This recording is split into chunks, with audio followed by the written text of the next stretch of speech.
Hello dear student, नमस्कार। Welcome to you नई शुरुआत चैनल।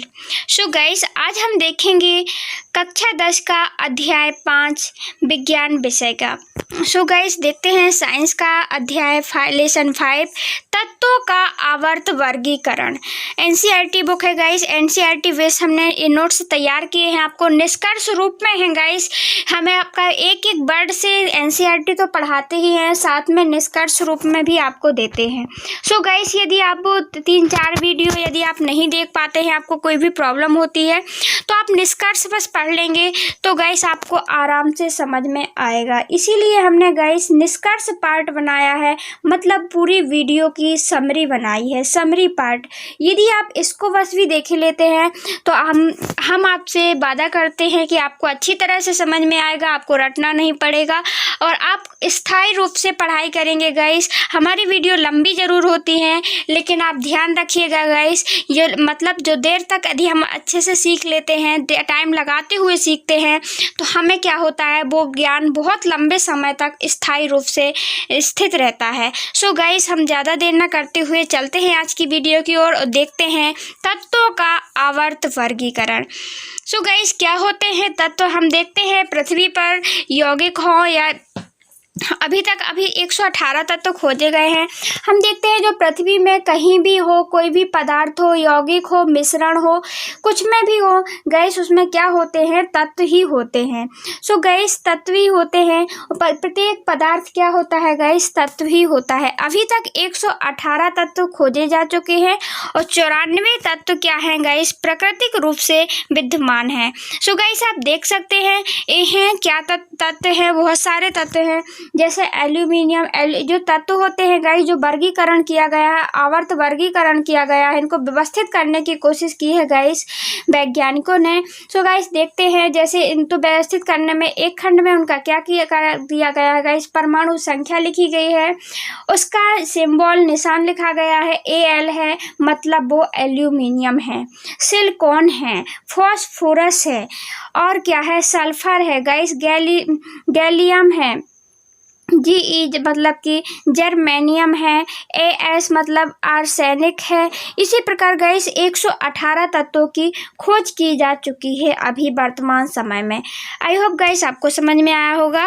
सो देखिए गाइस, अब देखते हैं इस प्रकार इनको आधुनिक समय में तत्वों का आवर्त वर्गीकरण किया जा चुका है। जैसे हम देखते हैं हाइड्रोजन को इन्होंने ये जैसे तत्वों का आवर्त वर्गीकरण की जरूरत क्यों पड़ी गाइस, जैसे एक स्थान में है नहीं, मतलब इसका आवर्त यदि एक है तो इसकी संयोजकता भी हम देखेंगे, इसकी और इनकी क्या होगी, इसकी और इसके सामने आता है ए, तो मतलब हीलियम आता है, हाइड्रोजन, तो इसकी संयोजकता गाइस बराबर ही होगी।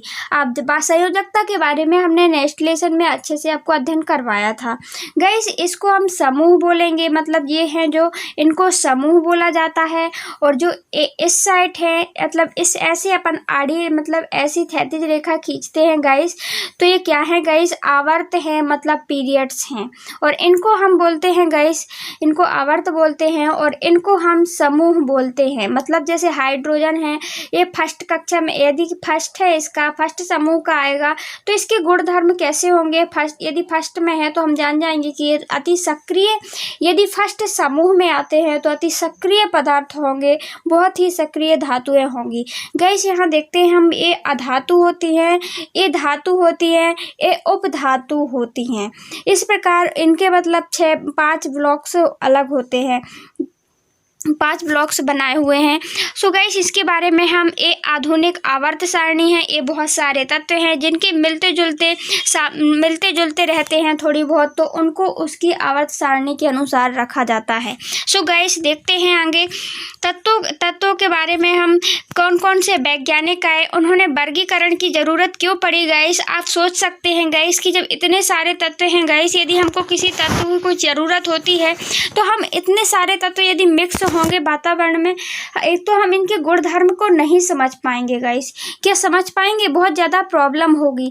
यदि हम देख लेते हैं कि यदि क्या है, हाइड्रोजन है या फिर हम देखते हैं सोडियम है, तो हम सोडियम को हम यदि इसकी समूह संख्या फर्स्ट है तो हम जाएंगे इसके बारे में जानकारी होगी कि यदि फर्स्ट में आता है तो हम समझ जाएंगे कि अति सक्रिय पदार्थ है ये, है ना। सो इसीलिए इनकी ज़रूरत पड़ती है हमको व्यवस्थित करने की। गाइस आप अनुमान लगा सकते हैं। देखिए डियर स्टूडेंट, क्या होता है कि जब हम मार्केट में जाते हैं या फिर किसी की दुकान वगैरह होती है, मार्केट होता है, स्टोर होती है, तो क्या करते हैं वो लोग, उनको भी तो प्रॉब्लम जाती है। इतनी सारी चीज़ें होती हैं गाइस, बहुत सारी चीज़ें होती हैं, और यदि वो एक ही बॉक्स में भर देते हैं सारी चीज़ों को। यदि हम कपड़े शॉप भी जाते हैं गाइस, क्लॉथ शॉप जाते हैं, तो क्या होता है वहाँ पे हम देखते हैं साड़ियाँ अलग होती हैं। साड़ियों के साथ साथ एक जेंट्स के कपड़े अलग होते हैं, मतलब कि पैंट शर्ट भी होते हैं वहाँ पे, पैंट शर्ट भी होते हैं।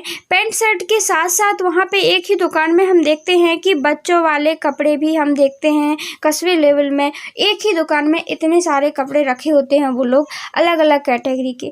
लेकिन क्या यदि वो एक ही स्टोर में या एक ही चीज़ में वो क्या कर लेते हैं, वहीं साड़ी रख लेते हैं, वहीं पे बच्चों के कपड़े रख लेते हैं, और कोई उनसे साड़ी मंगाता है गाइस, तो उनके हाथ में कभी पैंट आता है तो कभी बच्चे के कपड़े आते हैं, पता चला लास्ट में क्या साड़ी आए। तो ऐसा क्यों होता है गाइस? क्योंकि उन्होंने इकट्ठा रखा हुआ है, यहीं पे सब कुछ भर दिया है, तो उनको प्रॉब्लम जाएगी कि नहीं जाएगी। इसी प्रकार प्रकृति में हम देखते हैं 94 तत्व या 118 तत्व, या फिर प्राचीन समय में तो 63 तत्वों की ही खोज हुई थी, आधुनिक समय में हुई है 118 की। तो यहाँ पे बहुत सारे यदि तत्व रखे रहेंगे तो हमको किसी की भी ज़रूरत पड़ेगी तो हम किसी का गुण धर्म नहीं बता पाएंगे। सो गाइस इसी प्रॉब्लम ना हो, इसीलिए उन्होंने क्या किया है गाइस, बहुत से वैज्ञानिकों ने अलग अलग उनको व्यवस्थित करते हैं। जैसे यदि साड़ी की है, यही जो स्टोर में हम देखते हैं जो कपड़े वाले होते हैं, एक अलमारी में क्या कर देते हैं गाइस, हम देखते हैं एक अलमारी में वो क्या रख देते हैं, साड़ियाँ रख देते हैं। एक अलमारी में क्या करते हैं गाइस, पैंट शर्ट के कपड़े रख देते हैं, और एक अलमारी में गाइस बच्चों के कपड़े रख देते हैं। जब यदि कोई कस्टमर आता है उनकी दुकान में, कोई साड़ी की डिमांड करता है, मंगाता है, तो अब उनको ढूंढने में कोई प्रॉब्लम नहीं होगी। वो विभिन्न प्रकार की साड़ियाँ गाइस एक साथ उसकी रखी हुई हैं, वो विभिन्न प्रकार की साड़ियाँ ला करके उसके सामने रख देगा, उसको अब ढूंढने में प्रॉब्लम नहीं होगी। यदि कोई पैंट शर्ट मंगाता है तो वो पैंट शर्ट ला करके रख देता है। इसीलिए गाइस ये प्रॉब्लम ना हो, इसीलिए उन तत्वों का व्यवस्थीकरण या आवर्त सारणी की ज़रूरत पड़ी। सो गाइस हम देखते हैं आवर्त सारणी का वर्गीकरण के लिए प्रयास किए प्राचीन समय से ही। हम देखते हैं क्या हुआ गाइस, देखते हैं इनको दो भागों में बांट सकते हैं आप। एक तो प्राचीन समय में क्या प्रयास किए गए, और एक आधुनिक समय में क्या प्रयास हुए, किन किन वैज्ञानिकों ने आधुनिक टाइम पे प्रयास किया इनको जमाने का।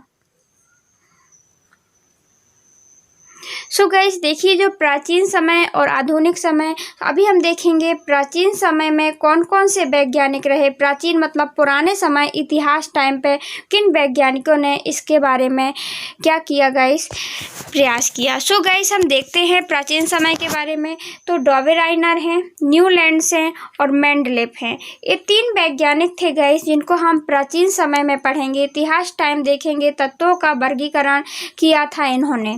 और जो आधुनिक टाइम में देखें तो अभी 1913 में किया है किसने, मोजेल हेनरी ने परमाणु क्रमांक के आधार पर तत्वों को व्यवस्थित किया है। सो गाइस सबके बारे में एक एक से पढ़ते हैं। सो गाइस देखते हैं प्राचीन समय का वर्गीकरण का किन किन लोगों ने प्रयास किया। देखिए डॉवेराइनर का त्रिक क्या है गाइस, डॉवेराइनर ने किस प्रकार तत्वों का वर्गीकरण किया, किस प्रकार उन्होंने तत्वों को लिखा।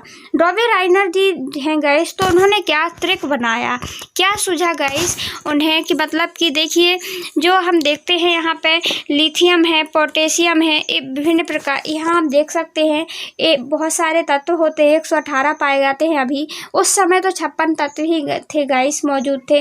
देखिए जैसे वहाँ पे लिथियम है तो लिथियम का गुणधर्म उन्होंने परमाणु भार के आधार पर जमाया गाइस। जैसे हम देखते हैं परमाणु भार के आधार पर जमाने की कोशिश की, आगे सबसे छोटा परमाणु भार वाला तत्व को जमाया। जैसे लिथियम है, लिथियम का परमाणु भार गाइस कितना है, 6.3 है। फिर बाद में उन्होंने क्या जमाया गाइस, अब क्या जमाया, उससे बड़ा भार वाला, उससे ज़्यादा जिसका वजन था, तो किसका था गाइस, सोडियम का था, तो उन्होंने सोडियम को लिखा। फिर देखा गाइस किसका, पोटेशियम का देखा गाइस, उन्होंने इस प्रकार का त्रिक बनाया। अब इस प्रकार का ये क्या है गाइस, ये पोटेशियम है। अब इन्होंने पोटेशियम का त्रिक तो बना लिया, अब क्या उन्होंने क्या ट्रिक बनाई गाइस, देखा उन्होंने इस प्रकार जमाने से उन्होंने देखा कि इसका फर्स्ट वाले का किसी भी डॉबे राइनर ने त्रिक बनाया जो, तो फर्स्ट वाला का जो परमाणु भार है उसको जोड़ उसका, और थर्ड वाले का मतलब पहला और तीसरे को यदि हम औसत होता है, जो औसत निकलेगा वो बीच वाले का दूसरे नंबर का ही परमाणु भार होगा। सो गाइस देख सकते हैं आप यहाँ पे क्या बताया गया है, ये लिथियम है, ये है क्या गाइस, ये है पोटेशियम। इनको यदि हम जोड़ेंगे, देखिए ये लिथियम लिया हमने, लिथियम की 6.9 है संख्या, और पोटेशियम की कितनी है गाइस, पोटेशियम की 39 है। यदि हम इनको जोड़ते हैं और इनका जोड़कर ही हम औसत निकाल सकते हैं, क्योंकि इन दोनों का माध्य निकालेंगे तो इन दोनों को जोड़ेंगे और 2 से डिवाइड कर देंगे, तो लिथियम प्लस पोटेशियम बटे 2। तो लिथियम की परमाणु संख्या 6.9 है और पोटेशियम की 39 है। तो यदि हम इनको जोड़ते हैं गाइस तो कितना हो जाएगा, 45 हो जाएगा, 45.9 हो जाएगा। और 45 पॉइंट में 2 का भाग देंगे तो समथिंग सोडियम के बराबर आ जाएगा इसका भार, इसका औसत। देखिए 2 2 दूनी 4, तो 2 आएगा, 2 दूनी 4, 2 दूनी फिर से 4 आएगा, हासला 1 बचेगी, 2 नाम 18, तो 22.9 आया। 22.9 मतलब 23 के समथिंग है कि नहीं है। तो ए दिया था गाइस किसने, डॉबे राइनर का त्रिक, इसे कहते हैं डॉबे राइनर का त्रिक। आप नोट्स में देख सकते हैं 1917 में जर्मन के रसायनज्ञ थे। डॉबे राइनर कहाँ के थे गाइस, जर्मन के थे। 1817 में इन्होंने बताया था। गुणधर्म वाले तत्वों को व्यवस्थित किया। उन्होंने पहले 3 तत्व वाले कुछ समूहों को चुना। उन्होंने 3 तत्व वाले कुछ समूहों को चुना। उन्होंने परमाणु भार के आधार पर चुना। और गाइस आगे परमाणु सबसे छोटा परमाणु भार वाला आएगा, वजन वाला आएगा, फिर बड़ा आएगा और फिर और बड़ा आएगा, इस प्रकार। और इनको जोड़ेंगे गाइस तो हो जाएगा क्या, दूसरा वाला निकल के आ जाएगा। सो गाइस इसको पढ़ सकते हैं आप। 3 तत्व वाले कुछ समूहों को चुना और उन समूहों को त्रिक कहा जाता है तथा पहला तत्व का द्रव्यमान एवं तीसरे तत्व का द्रव्यमान का औसत ही दूसरे तत्व का द्रव्यमान होगा। वही बताने की हमने कोशिश की है जो हमने पहले बता दिया है कि पहला आगे उनने परमाणु भार के आधार पर तत्वों को क्या किया, व्यवस्थित किया आरोही क्रम में, बढ़ते हुए क्रम में। और फिर बाद में क्या किया गाइस, पहला और तीसरा लेकर के उससे 2 से डिवाइड किया, मतलब औसत निकाला, तो दूसरे का परमाणु द्रव्यमान निकल के आ जाता है। आप इस सारणी में देख सकते हैं यदि इन्होंने, लेकिन कुछ इनकी प्रॉब्लम आ गई थी गाइस, तो इसलिए इनका सफल नहीं हो पाया। क्योंकि हम देखते हैं यहाँ पे पहला इन्होंने क्या लिया गाइस, जैसे लिथियम लेंगे यहाँ पे और पोटेशियम है, यदि इन दोनों को जोड़ेंगे तो ये तीसरे का निकल के आ जाएगा। कोई भी जोड़े अपन इसी प्रकार, इसको जोड़ेंगे और इसको जोड़ेंगे, ये 3 का जोड़ा बना लिया अपन ने, और इनको जोड़ के 2 से डिवाइड करेंगे तो इसका निकल के आ जाएगा सामने कार्बन का। ये रहा गाइस डॉवेराइनर का ट्रिक।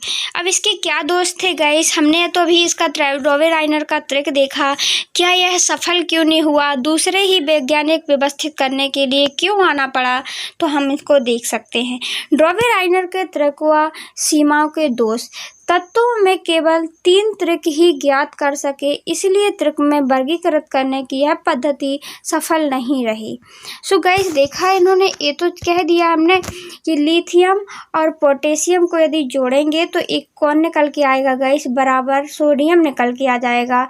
और इसी प्रकार कैल्शियम और बैरियम को जोड़ेंगे गाइस तो सेलेनियम निकल के आ जाएगा। क्लोराइड और आयोडीन को जोड़ेंगे तो बैरियम निकल के आ जाएगा।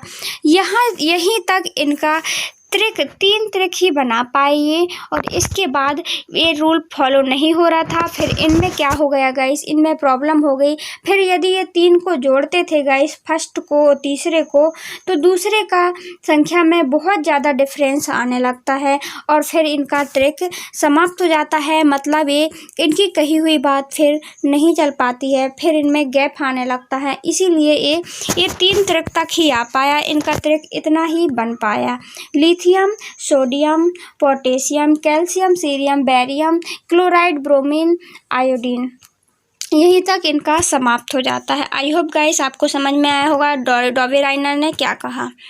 देखते हैं हम आगे अब कौन आता है गाइस। पहले डॉवेराइनर, दूसरे कौन थे, न्यूलैंड्स थे, और तीसरे गाइस मेंडलिप थे, और जो चौथे और लास्ट आधुनिक आए वो मोजेल हेनरी आए। आप इनको याद करते रहिएगा, क्योंकि आपको ये कॉम्पिटिशन एग्जाम हो या फिर बोर्ड परीक्षा में विकल्प में, बहुविकल्प में या फिर फिलिंदा ब्लैंक में क्वेश्चन बन जाते हैं। सो गाइस देखते हैं न्यूलैंड का अष्टक सिद्धांत। जैसे ही इनका समाप्त हो जाता है तो फिर कौन आते हैं गाइस, न्यूलैंड आते हैं। न्यूलैंड्स कहाँ के थे, इनके बारे में थोड़ी सी जानकारी लेते हैं। देखिए न्यूलैंड कौन थे। न्यूलैंड एक अंग्रेजी वैज्ञानिक थे। 1866 में ये आए थे, अंग्रेज वैज्ञानिक थे न्यूलैंड्स, इतना ही ध्यान रखिए आप। 1806 इन्होंने भी परमाणु द्रव्यमान को अवरोही क्रम में व्यवस्थित किया। इन्होंने भी क्या किया गाइस, आगे सबसे छोटा तत्व लिया, सबसे छोटा लेने के बाद फिर बड़ा लिया, फिर बड़ा लिया, फिर और बड़ा लिया। इसी प्रकार इन्होंने भी व्यवस्थित किया गाइस परमाणु तत्वों को, आगे व्यवस्थित किया। फिर क्या किया गाइस,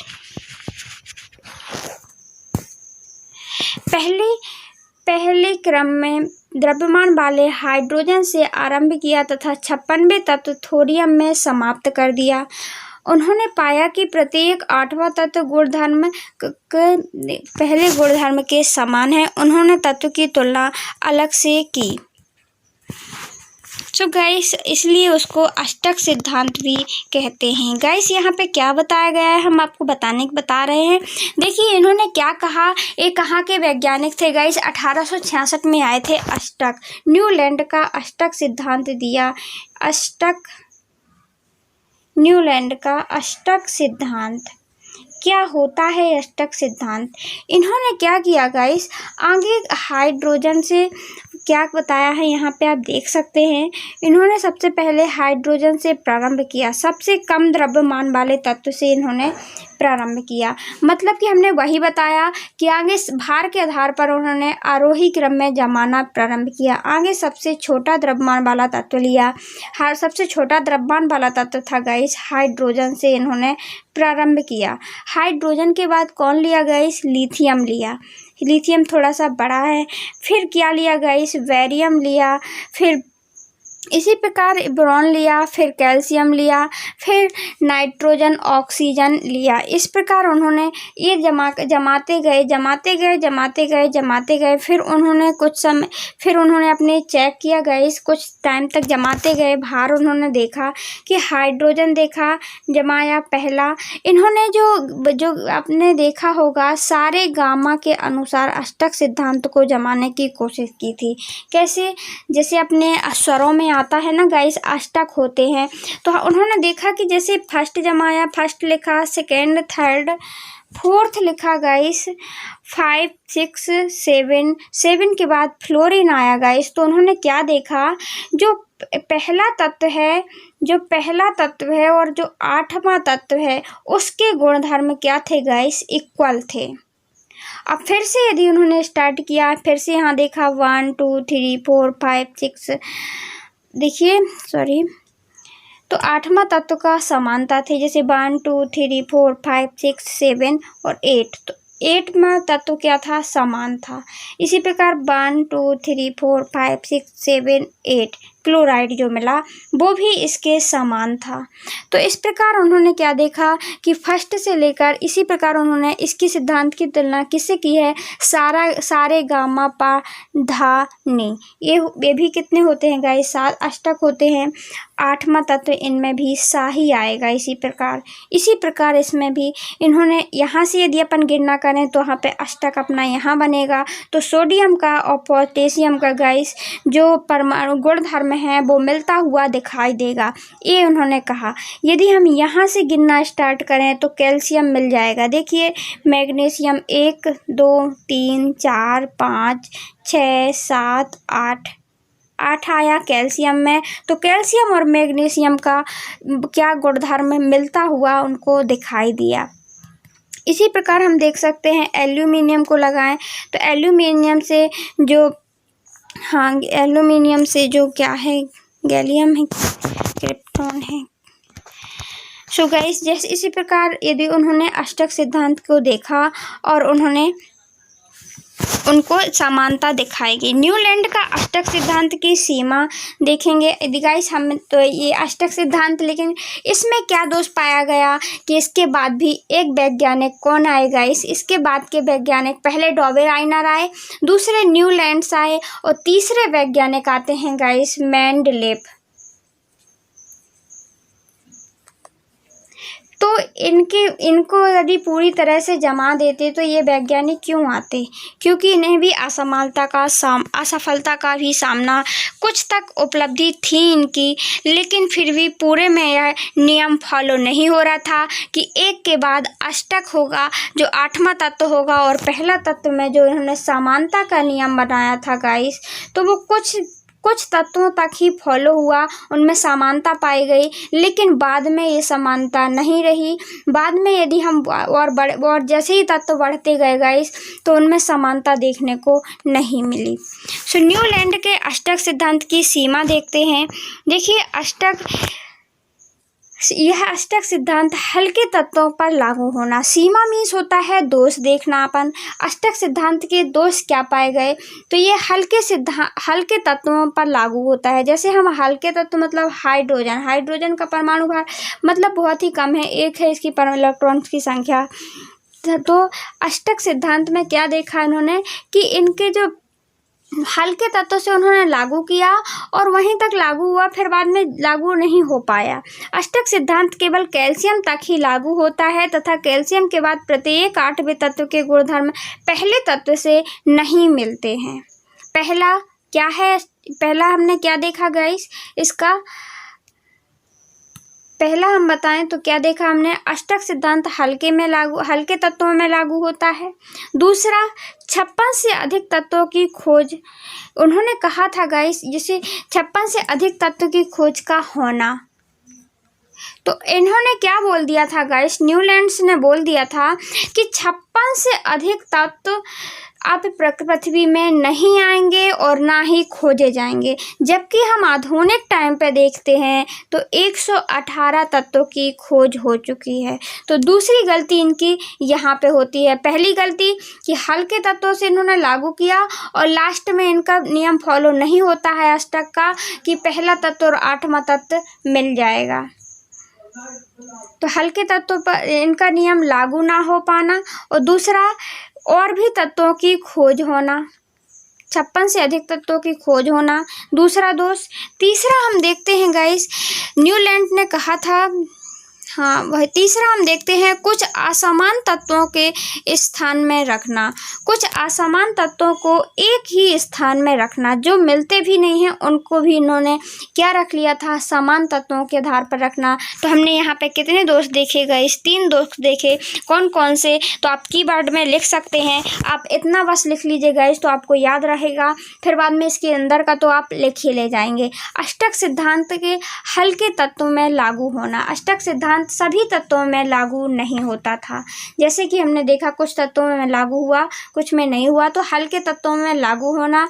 दूसरा हमने देखा गाइस, पहला हमने अष्टक सिद्धांत का हल्के तत्वों में लागू होना, पहला कीवर्ड आप बना के लिख सकते हैं। दूसरा, क्योंकि पूरा तो याद रहता नहीं है, और ये थोड़ा सा यदि आपको याद रहा आता है, या आप अच्छे से याद करने की या समझने की कोशिश करते हैं गाइस, तो आपके कीवर्ड हो जाएंगे और आपको रिवीजन में प्रॉब्लम नहीं जाएगी। आप यदि इनको बस याद आ जाते हैं आपको, तो आप पूरा लिख के ले जाएंगे।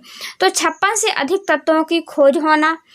ये इन्होंने कहा था, न्यूलैंड ने कहा था कि केवल 56 तत्व ही प्रकृति में हैं, भविष्य में नहीं खोजे जाएंगे, किंतु बाद में भी 118 तत्व वर्तमान में हैं, खोजे गए। तो दूसरा हो जाएगा अधिक तत्व खोजे जाना। तीसरा हो जाएगा कुछ असमान तत्वों को एक ही स्थान पर रखना, जैसे कोबाल्ट निकल एक साथ है तथा इन्हें एक ही बॉक्स में रखा गया है, जिसमें फ्लोरीन, क्लोरीन, ब्रोमीन है। इनके गुणधर्म दोनों तत्वों से भिन्न हैं, आयरन और कोबाल्ट से। हमने देखा कि एक ही बॉक्स में इन्होंने क्या कर लिया है गाइस, एक ही तत्व, देखिए ये आप देख सकते हैं, एक ही बॉक्स में रखा है कोबाल्ट को, निकल को, और जिसमें कि इनके गुणधर्म एक से नहीं हैं, अलग अलग मिलते जुलते हैं, आयरन से मिलते जुलते हैं। इसीलिए गैस एक तो ये प्रॉब्लम हो जाती है।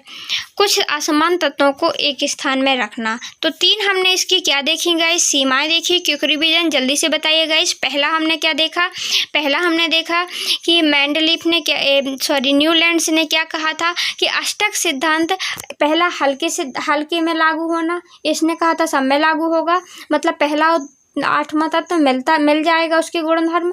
दूसरा हमने देखा 56 से अधिक तत्वों की खोज होना, और तीसरा असमान तत्वों का एक ही स्थान में रखना। देखिए गाइस, नोबल गैसों की खोज की प्रासंगिकता मतलब कि कैसे हुई, दूर रखा गया जबकि गुणधर्म समान है। नोबल गैसों की खोज से इसकी प्रासंगिकता घट जाती है। क्या हो जाती है, चौथा हम ये लिख सकते हैं गाइस कि नोबल गैसों की खोजों से इसकी प्रासंगिकता घट जाती है, क्योंकि इन्होंने कहा था कि अब सारे तत्व खोजे जा चुके हैं, 56 तत्व से ज़्यादा नहीं होंगे। इसके बाद भी मतलब नोबल गैसें खोजी गई, जैसे क्रिप्टॉन है, नियॉन है, हीलियम है, इस प्रकार की गैसें खोजी जा चुकी हैं गाइस। 118 तत्व हो चुके हैं, और नोबल गैसें खोजी गई लास्ट में। क्यों खोजी गई गाइस, आप इस मन में तो सब आता होगा, ये पहले क्यों नहीं खोजी जा चुकी, क्योंकि हमने देखा कि जो इनकी जो नोबल गैस है बहुत ही क्या है, कम सक्रिय है, अति सक्रिय नहीं है। जब वो सक्रिय नहीं रहेंगी तो हमको पता ही नहीं चलेगा कि वो भी वातावरण में है ना। तो नोबल गैसों की, तो चौथा हमने ये देख लिया नोबल गैसों की प्रासंगिकता। तो कौन कौन से देखे गाइस हमने, जल्दी से बताइए। फर्स्ट हमने क्या देखा गाइस, फर्स्ट देखा हमने क्या कि अष्टक सिद्धांत का हल्के गैसों में लागू होना, सब में लागू ना होना, हल्के तत्वों में लागू होना। अष्टक सिद्धांत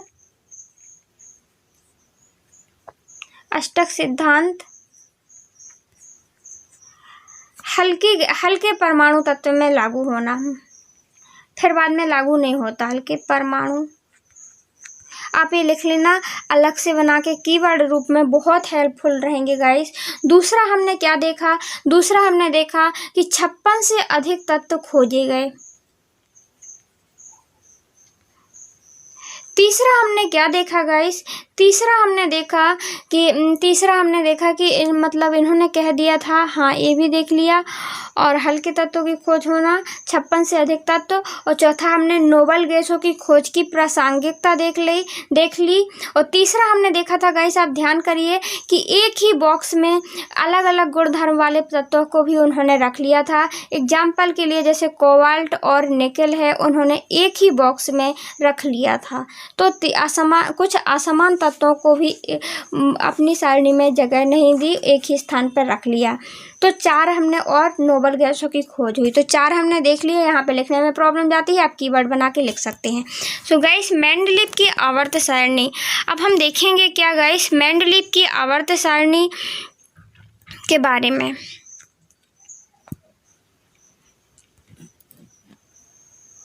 देखिए, तत्वों को वर्गीकरण का मुख्य श्रेय मेंडलीव को जाता है। मेंडलीव आते हैं तीसरे वैज्ञानिक, पहले डॉवेराइनर, दूसरा अष्टक। अष्टक में भी हमने सीमाएं देख ली, क्योंकि वो सफल नहीं रहा, इसीलिए कौन आएगा इस मेंडलीव आए। ये भी प्राचीन काल के ही हैं और वो 1866 में आए थे, आपने देखा था। मेंडलीव ने क्या, इनको मुख्य श्रेय जाता है गाइस, इन्होंने बहुत ही अच्छे तरीके से आवर्त सारणी बनाई थी, व्यवस्थित किया था तत्वों को। इसके बाद एक ही आते हैं मोजेल हेनरी, वो भी ज़्यादा परिवर्तन नहीं करते हैं, इन्हीं से थोड़ी बहुत इनकी गलतियों से सुधार करते हुए एक आवर्त सारणी निश्चित हो जाती है।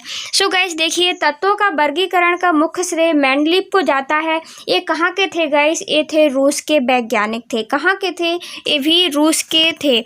और जो न्यूलैंड्स थे वो कहाँ के थे गाइस? आप ध्यान जल्दी से बताइए, वो कौन थे? अंग्रेज वैज्ञानिक थे। और जो डॉवेराइनर हैं वो जर्मन के थे, हमने आपको ये बता दिया है। आप रिवाइज करते रहिए तो जल्दी से क्या होता है ना, वो स्थायी मेमोरी में चला जाता है। देखिए, मेंडलीव ने तत्वों को द्रव्यमान के आधार पर बांटा। मेंडलीव ने क्या किया? तत्वों को इन्होंने भी द्रव्यमान के आधार पर बांटा। मतलब प्राचीन काल में तत्वों को सभी ने किसके आधार पर बांटा गाइस?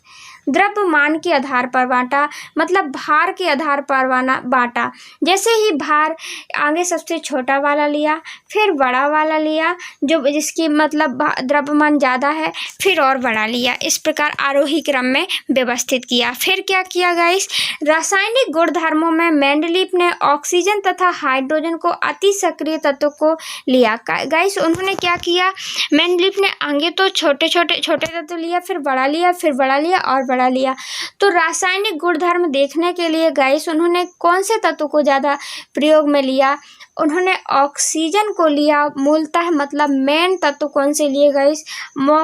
ऑक्सीजन और हाइड्रोजन। ऑक्सीजन को मिलाया हाइड्रोजन में, ऑक्सीजन प्लस हाइड्रोजन मतलब H2O निकल के आता है कि नहीं निकलता है? इनकी क्या देखे? रासायनिक गुणधर्म देखे। तो इन्हीं को क्यों लिया गाइस? प्रश्न ए उठता है यदि कोई आपसे पूछ ले कि हाइड्रोजन और ऑक्सीजन को ही क्यों लिया। क्योंकि हम देखते हैं मूलभूत हाइड्रो ऑक्साइड के सूत्र से तत्वों का वर्गीकरण मूलभूत गुणधर्म को माने जाते हैं। क्योंकि हाइड्रोजन को और ऑक्साइड, हाइड्रोजन को लिया और ऑक्सीजन को लिया तो हाइड्रो ऑक्साइड बना गाइस, हाइड्रो ऑक्साइड बना। इस सूत्र तत्व का वर्गीकरण किया। ये मूलभूत गुणधर्म माने जाते हैं इसके, क्योंकि हम देखते हैं कि ये वातावरण में अत्यधिक सक्रिय पदार्थ हैं गाइस, और सक्रिय पदार्थ हैं तो इनको पहचानने में कोई भी प्रॉब्लम नहीं जाती है। ये ज़्यादा सक्रिय थे इसीलिए उन्होंने इन्हीं का प्रयोग किया। क्योंकि जैसे हम देखते हैं नोबल गैस लास्ट में क्यों खोजी गई? क्योंकि वो सक्रिय ही नहीं थी। उनके गुणधर्म हमको दिखाई ही नहीं देते हैं। उनको मिला लेने से हमें कुछ पता ही नहीं चलता है। जब हाइड्रोजन को और ऑक्सीजन को मिला देते हैं गैस तो आप एक निश्चित रूप से हमें जल मिल जाता है, H2O। इसका सूत्र हाइड्रोजन और ऑक्सीजन को मिलाते हैं। देखिए, हाइड्रोजन और ऑक्सीजन को मिलाते हैं,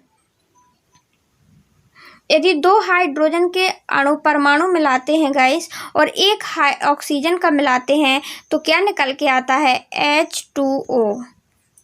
H2O मतलब क्या हुआ? सीधे जल बन जाता है।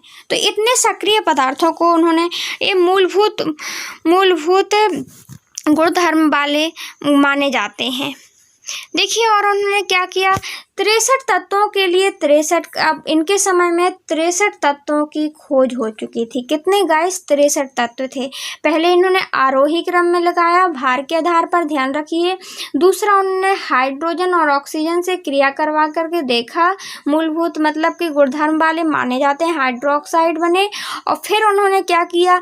63 तत्वों के लिए के अवरोही क्रम में जमाया, भार के आधार पर, द्रव्यमान के आधार पर जमा कर और 63 कार्ड लिखे और 63 कार्ड में उनका निशान बना दिया। जैसे हाइड्रोजन है तो H लिख दिया और हाइड्रोजन के परमाणु संख्या लिख दी, जैसे 1 है, सबसे छोटा है, द्रव्यमान लिख दिया और फिर उनको अलग अलग करके रख दिया। उनको जमाने की कोशिश की। किसने? मेंडलीफ ने ऐसा किया। आवर्त सारणी में ऊर्ध्व आप देख सकते हैं गाइस, इन्होंने क्या किया, मेंडलीफ थे जो, मेंडलीफ ने क्या किया, मेंडलीफ ने परमाणु भार के आधार पर जमाया। कैसे? जैसे हम देखते हैं इस प्रकार जमाया। उन्होंने अलग अलग नाम लिख दिए उनकी क्या लिख दी गाइस, गुणधर्म लिख दिए और फिर बाद में क्या किया आप देख सकते हैं, ऐसे जमाने की कोशिश की। जो अत्यधिक सक्रिय हैं ऐसे जमाने की, मतलब ये आवर्त है गाइस। क्या है ये? आवर्त है। इसको आवर्त बोला। आवर्त की संख्या गाइस, आवर्त या इस प्रकार संख्या कितनी है तो देखिए 1 2 3 4 5 6 7 है गाइस, ध्यान रखना 7 है। और यदि समूह इनको गाइस ऐसे आवर्त गाइस क्या है ये? आवर्त देखिए ये है 1 2 3 4 5 6 7 आवर्त हैं गाइस, ध्यान रखना। और जो यदि अपन समूह देखें, जो अपन ऐसे देखिए ये समूह लिखे हैं 1 2 3, 1 समूह, 2 समूह, 3 समूह, 4 5 6 7 8 9 10 11 12 13 14। और इन्होंने क्या किया गाइस, इन्होंने ये वादा नहीं किया, आप समझ लीजिए, ये नहीं बोला कि 63 तत्व हैं और प्रकृति में और तत्व नहीं खोजे जाएंगे और तत्व नहीं खोजे जा सकते हैं, 63 तत्व ही हैं और 63 ही रहेंगे। ऐसा इन्होंने बिल्कुल नहीं किया। न्यूलैंड्स ने जो अष्टक सिद्धांत दिया था, उन्होंने तो कहा था कि 56 तत्व हैं और प्रकृति में और तत्व नहीं खोजे जा सकते। इन्होंने ऐसा कहा था, लेकिन इन्होंने कहा कि और भी तत्व खोजे जाएंगे। और इन्होंने आवर्त सारणी में पता है क्या बात की थी, उन्होंने बीच बीच में स्थान, जैसे कोई तत्व नहीं मिल रहा था किसी तत्व का गुणधर्म, तो बीच में अपना बॉक्स खाली छोड़ दिया था। और उन्होंने ये भी बताया था गाइस कि पता है कि जैसे ही ये तत्व मिलेंगे तो वो इन्हीं के मिलते जुलते होंगे, इसीलिए जहाँ पे उनके तत्व गुणधर्म वो नहीं मिल रहे थे गुणधर्म, तो उनकी जगह छोड़ दी थी, बॉक्स बना दिया था, कार्ड लगा दिया था और बोला था कि खोजे जाएंगे भविष्य में और इनके मिलते जुलते रहेंगे। ये गाइस समूह देख लिया आवर्त सारणी का, ये आवर्त सारणी उन्होंने बताई थी। मेंडलीफ की आवर्त सारणी में क्या क्या उपलब्धियां हुई गाइस, क्या क्या उन्होंने उपलब्धि किया अपन देखते हैं। देखिए, मैं अज्ञात तत्वों के लिए रिक्त स्थान छोड़ दिया, जैसे स्कैडियम, गैलियम तथा जर्मेनियम। इन्होंने रिक्त ये तीन के लिए गाइस रिक्त स्थान इन्होंने इस प्रकार छोड़ दिए थे, जो उस समय नहीं खोजे जा चुके थे और भविष्य में जैसे खोजे गए, जैसे 118 तत्व हो गए, पहले 63 तत्व ही थे, तो ये तत्व खोजे गए। तो अब उनकी आवर्त सारणी बनी थी। अब जब आवर्त सारणी बनी थी, वो बीच में स्थान भी छूटा था, तो जैसे ही मिलते गए तो लोग जमाते गए, उनको कोई प्रॉब्लम नहीं हुई, ये उन्होंने किया था। और उनका जैसे वो भी नाम कर दिया था एकावर्नियम, स्कैडियम, तो जो उसके आवर्त सारणी में बगल में नाम छूटा हुआ था ना गाइस, जैसे ये पोटेशियम है, ये भरा हुआ खंड है, यहाँ पे इसका जैसे मिलता है कोई भी, तो वहाँ पे स्कैडियम और गैलियम और जर्मेनियम थे गाइस जो मिले बाद में, तो वे वाकई में इस वाले तत्व से और इस वाले तत्व से मेल कर रहे थे, उनके गुणधर्म में भी मिल रहे थे। तो ये उनकी एक उपलब्धि थी, अज्ञात तत्वों के लिए रिक्त स्थान छोड़ना और स्कैडियम, गैलियम तथा जर्मेनियम के लिए, ये उनकी पहली उपलब्धि थी। दूसरा, समान गुणधर्म वाले तत्वों को एक साथ मिल गया, मतलब देखिए जो उन्होंने एक तो पहले नंबर स्थान छोड़ा, पहली नंबर इसकी उपलब्धि। दूसरा, उन्हीं के समान गुणधर्म वाले वही तत्व उनको मिल गए और उनको वहीं रख दिया गया। उनके आवर्त सारणी में कोई भी प्रॉब्लम नहीं आई, उनको आवर्त सारणी जो उन्होंने बनाई थी उसको अलग नहीं किया गया। देखते हैं तीसरा, पिछली व्यवस्था में छेड़खानी किए बिना असक्रिय गैस मतलब जो सक्रिय नहीं होती हैं उनको अलग समूह में रखा गया। जैसे गैस बाद में भी एक तो उन्होंने क्या किया गैस, आपने देखा कि क्या किया, उन्होंने अपनी जगह में एक जगह छोड़ी। दूसरा, जब उन्होंने बोला था कि और भी तत्व खोजे जाएंगे तो वाकई में खोजे गए। और फिर क्या हुआ, उनको स्थान भी मिल गया, समान गुणधर्म वाले मिल गए। तीसरा, जो उन्होंने आवर्त सारणी जो गैस बनाई थी उनको जब और भी फ्यूचर में तत्व खोजे गए, गैसें खोजी गई गैस, तो देखिए उनको कोई प्रॉब्लम नहीं हुई है, गैसें बाद में खोजी गई हैं तो इनको आराम से इनकी आवर्त सारणी में बीच बीच में नहीं रखने को, यहीं पे इनको स्थान मिल गया क्योंकि ये एक दूसरे से मिलती हुई दिख रही थी। ये उनकी उपलब्धि थी।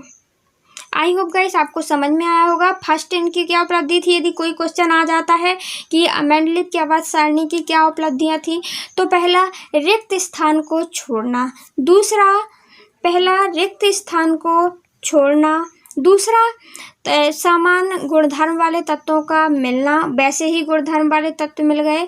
तीसरा, उन्होंने क्या देखा कि जो और दूसरी गैसें खोजी गई, उनके लिए उनकी सारणी में कोई छेड़छाड़ी नहीं की गई और उनका स्थान भी मिल गया।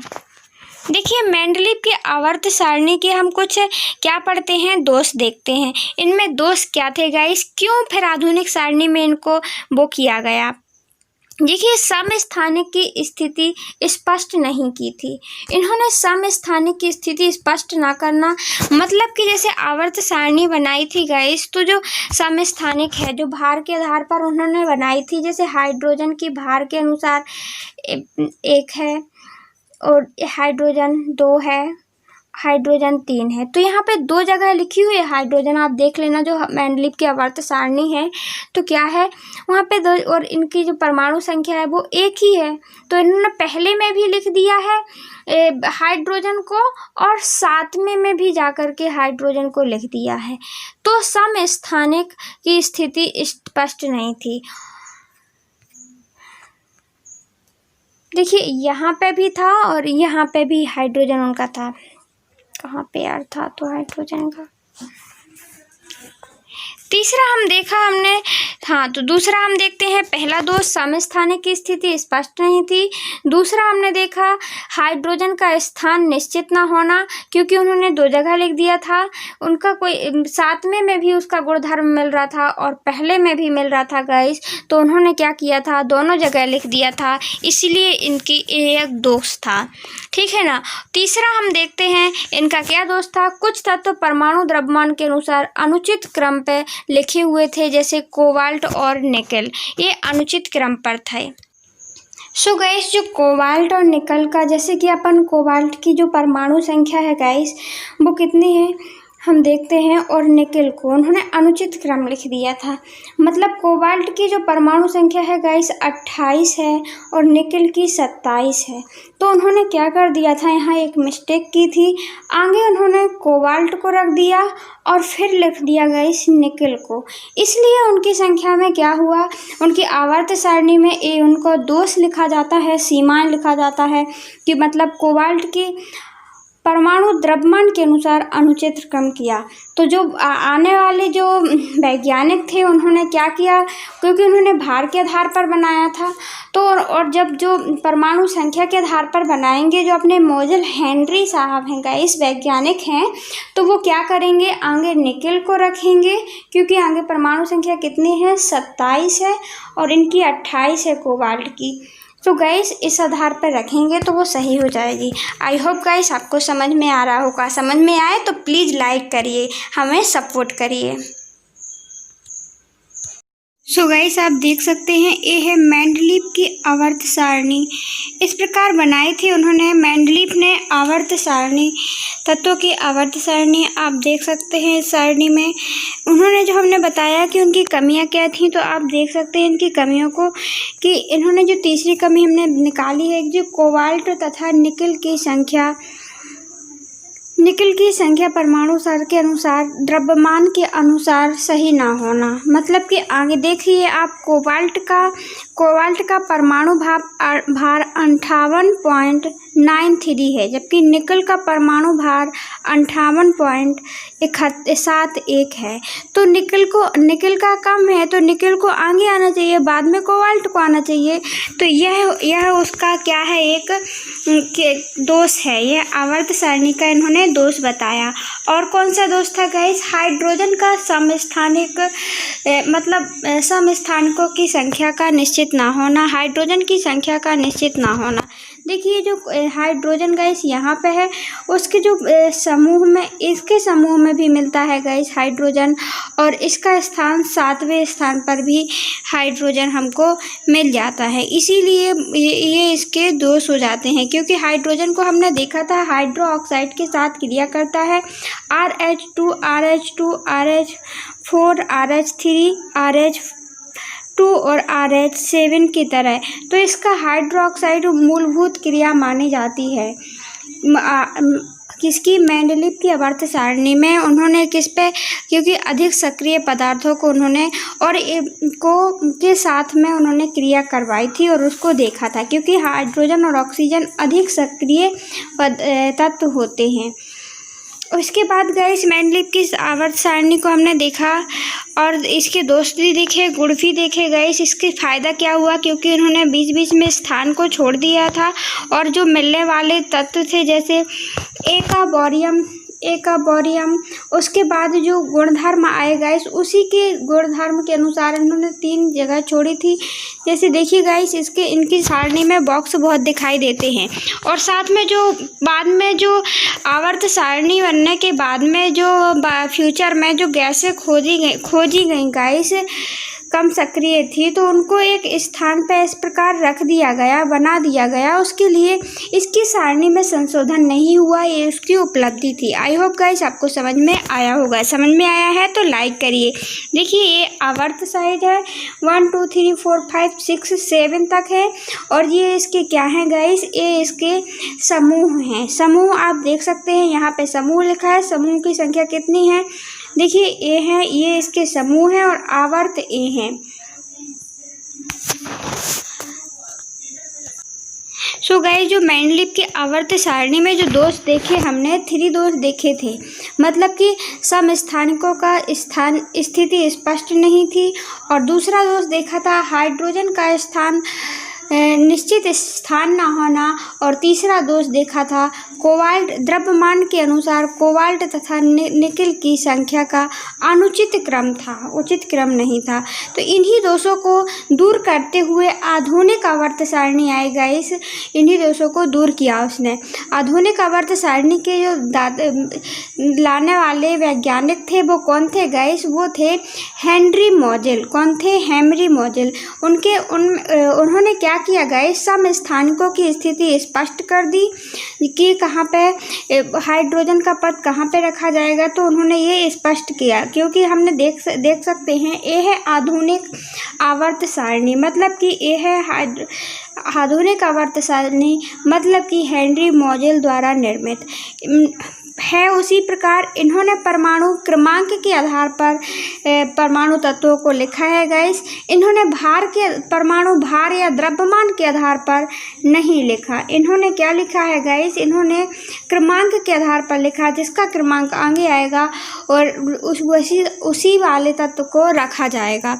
सो गाइस, जैसे देखते हैं हाइड्रोजन को इन्होंने एक ही स्थान पर रख दिया, मतलब कि समस्थानिक हो गया इसका जो पता नहीं था हाइड्रोजन का यहाँ भी मिल रहा था गाइस हाइड्रोजन, यहाँ कहीं 7वें नंबर पे मिल रहा था गाइस हाइड्रोजन का स्थान, तो उसको अलग करके उन्होंने पहले स्थान पर रख दिया। और दूसरा गुण हमने देखा गाइस, क्या किया उन्होंने, खाली स्थान, जो रिक्त स्थान पड़े हुए थे इनकी सारणी में गाइस, तो उन्होंने क्या किया, हेनरी मोजेल साहब ने जो न्यू तत्व खोजे गए, मतलब एका बोरेवियम जो लिखा था जहाँ पे गाइस, तो वो जो तत्व खोजे गए उनको वहीं पे फिट कर दिया। कैसे कर दिया? क्योंकि उन्होंने रिक्त स्थान को छोड़ा हुआ था भविष्य को खोजने के लिए तत्वों को। और जो तीसरा इन्होंने देखा कि जो गैसें खोजी गई गाइस, गैसों को खोजा गया, असक्रिय गैस जो फिर बाद में खोजी गई, उनको वहाँ पे एक अलग साइड में उन्होंने लिख दिया। ये अलग साइड में उनके बिना छेड़खानी किए हुए इस आवर्त सारणी को उन्होंने एक अलग स्थान पर ही इसको लिख दिया। और हाइड्रोजन का जो अनुचित क्रम था गाइस, हमने देखा था कोबाल्ट और निकल का। क्या देखा था गाइस? कोबाल्ट और निकल देखा था हमने। तो देखिए गाइस, आगे कोबाल्ट रख दिया इन्होंने परमाणु संख्या क्रमांक के अनुसार, और फिर क्या रख दिया गाइस? निकल रख दिया। मतलब कि जो आधुनिक आवर्त सारणी है वो एक प्रकार से क्या कर रही है गाइस, वो हम देख रहे हैं वो क्या कर रही है। जो आधुनिक आवर्त सारणी है वो पिछली जो दोस्त थे उनके, जो पिछले दोस्त थे गाइस, जो मेंडलीव की सारणी में जो दोस्त थे उनको सुधारते हुए उसी सारणी को बना रही है। तो ये है गाइस आधुनिक आवर्त सारणी मेंडलीव की।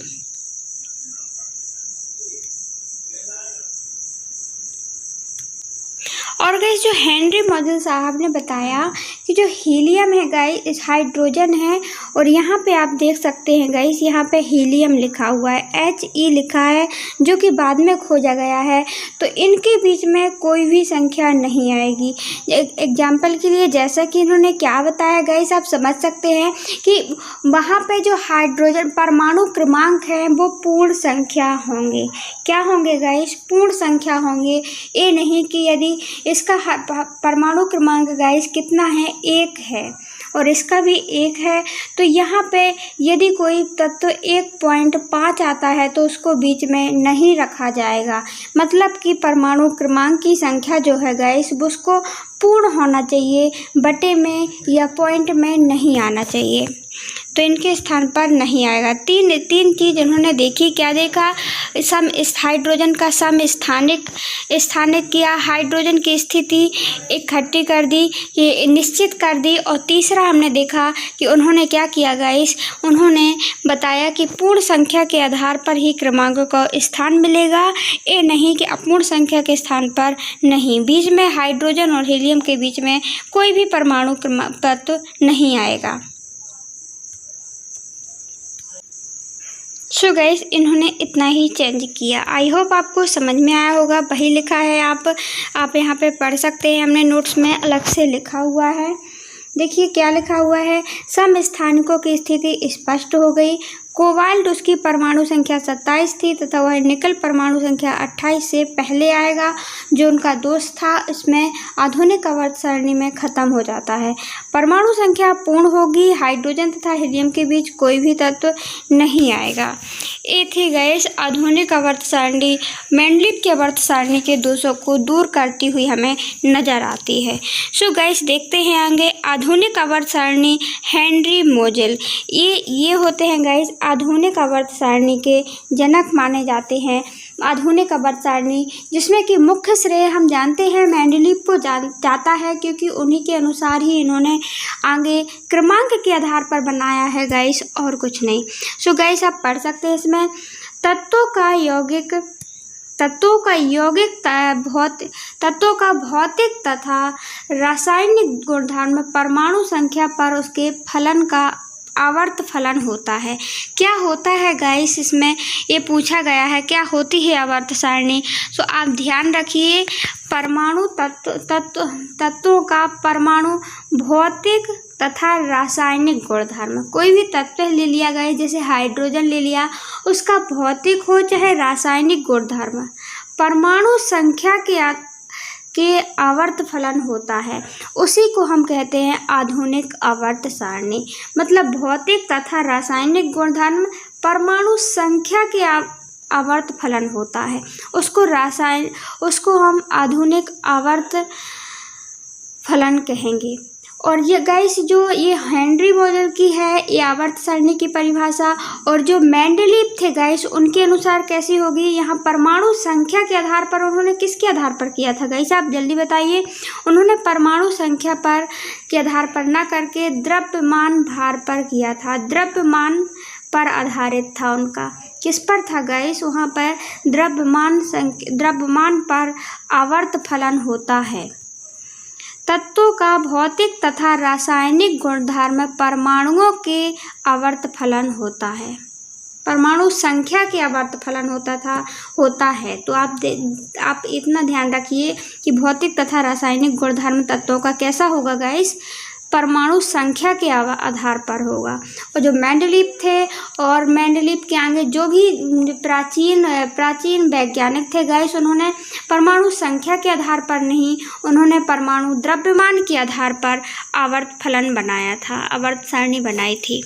आई होप गाइस आपको ये डेफिनेशन याद हो गई होगी। मतलब तत्वों का रासायनिक तथा भौतिक गुणधर्म परमाणु संख्या के आधार पर आवर्त फलन होता है।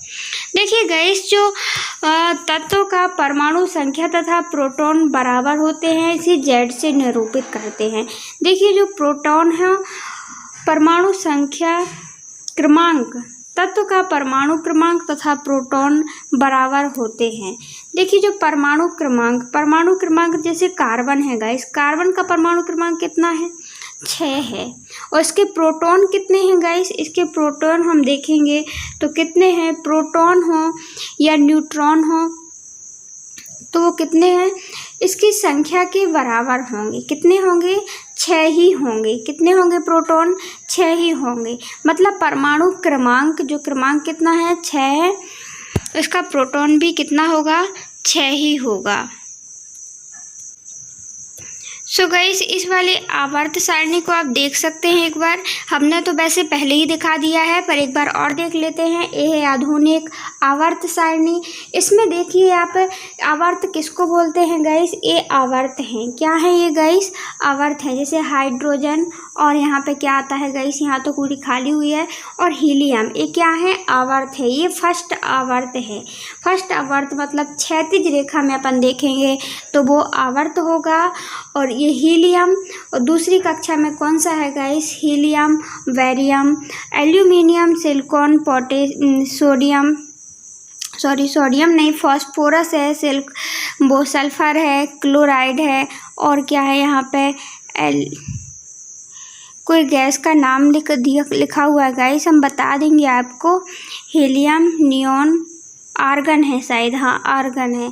तो इसकी जो आवर्त सारणी क्या है गाइस, दूसरी आवर्त सारणी में कौन कौन आते हैं, दूसरी आवर्त सारणी में लिथियम आता है, बेरियम आता है, और एल्यूमिनियम और सिलिकॉन आते हैं, आदि ये तत्व आते हैं। सो गाइस ये है, क्या है, ये पूरी ये आवर्त है, क्षैतिज रेखाएं हैं। कितनी हैं गाइस ये क्षैतिज रेखाएं, तो देखिए 1, 8, ये लिखा है 2, 3, 4, 5, 6, 7। तो कितनी आवर्त, और 7 ही हैं गाइस। ये जो दो आपको ये दिख रही हैं वो मतलब इसी का ही भाग है। ये 6 नंबर का है, इसी के 2 तो ए हैं, और बाकी आगे अपन लगा देंगे, यहाँ पे ही लगाएंगे, और 7 वाला ए है। ये ऐसा ही इसने आवर्त सारणी बनाई है।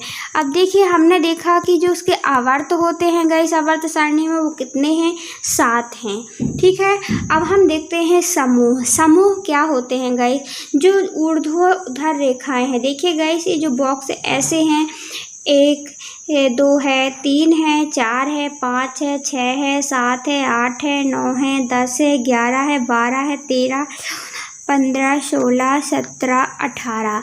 तो ये जो समूह हैं इनको क्या बोलते हैं गाइस, ये पूरे समूह हैं, इनकी संख्या कितनी है, 18 है। सो गाइस आप देख सकते हैं जो फर्स्ट वाला कैटेगरी है गाइस, इसमें 1 लिखा है, हाइड्रोजन है।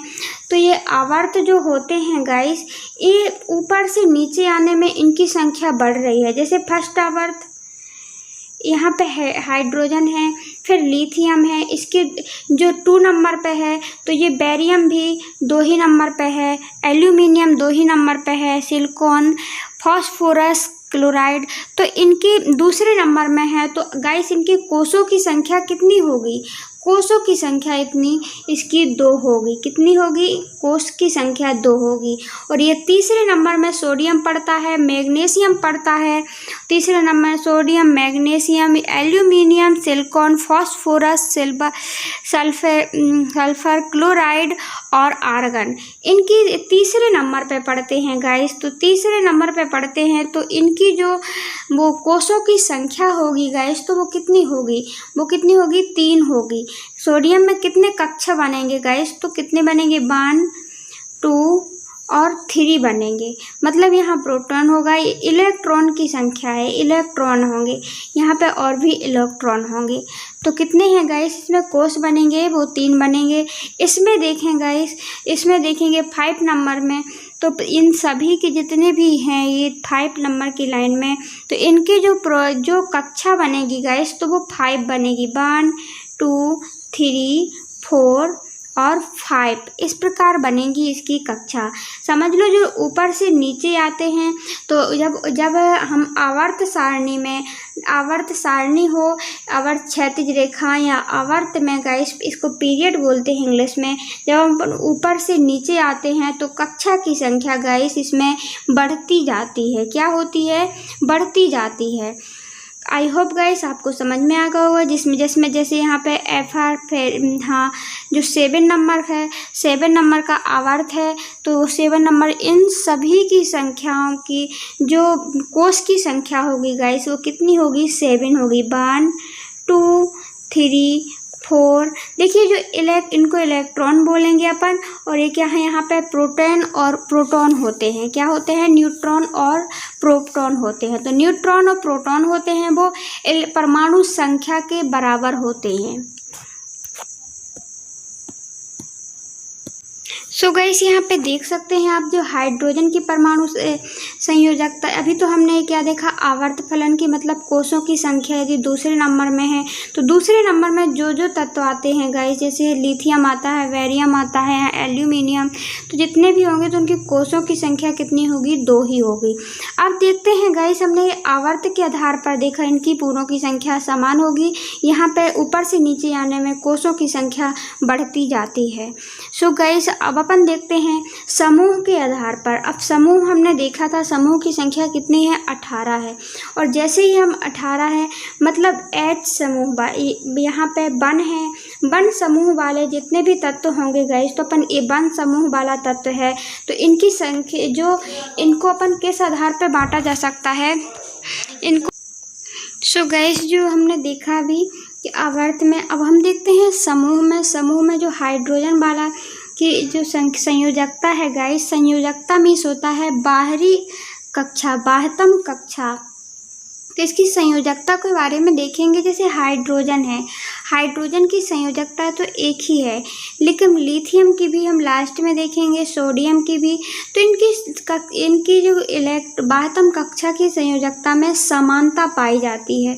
इसके जो भी तत्व होंगे गाइस, जो ये फर्स्ट वाले समूह के जो तत्व हैं गाइस, या थर्ड वाले समूह के जो तत्व हैं, थर्ड वाला समूह यहाँ पे आता है गाइस, तो इस वाले के तत्व में जो लास्ट में जो संख्या पाई जाएगी बाह्यतम कक्षा, जैसे कार्बन की संख्या कितनी है? 6 है, लेकिन बाह्यतम कक्षा में कितनी है? 2 और 4। मतलब इसकी यदि हम कार्बन का वो देखें तो 2 और 4 2 कक्षाओं में आता है, तो दूसरे नंबर में आएगा गाइस आवर्त सारणी में। देखिए यहाँ पे ये है कार्बन, आप ध्यान दे सकते हैं, ये कार्बन है। क्यों आया दूसरे नंबर पे? क्योंकि इसमें 2 ही कक्षा बन रही हैं। एक तो बन रही है प्रोटॉन होगा तो एक प्रोटॉन बन रही है, 2 वाला बनेगा, एक इलेक्ट्रॉन लिखेंगे, 2 लिखेंगे और एक 4 लिखेंगे। ये हुआ आवर्त सारणी में 2 और 4। लेकिन इसके बाह्यतम कक्षा में कितना है गाइस? 4 है। कार्बन के बाह्यतम कक्षा में कितना इलेक्ट्रॉन्स है गाइस? 4 है। तो देखिए जो इसके नीचे के जो होंगे, जो समूह होगा, ये कार्बन कहाँ आता है? आप देख सकते हैं ये सेकंड नंबर में 2 यहाँ पे। तो जितने भी इसके अंदर के जो समूह में जो तत्व हैं गाइस, उनकी बाह्यतम कक्षा में सभी में 2 ही आएगा। ये होती है guys. So guys I hope आपको समझ में आया होगा। समूह में हमने देख लिया, समूह में क्या होता है, उसकी संयोजकता, एक ही समूह के यदि सदस्य हैं तो उसकी संयोजकता समान होगी।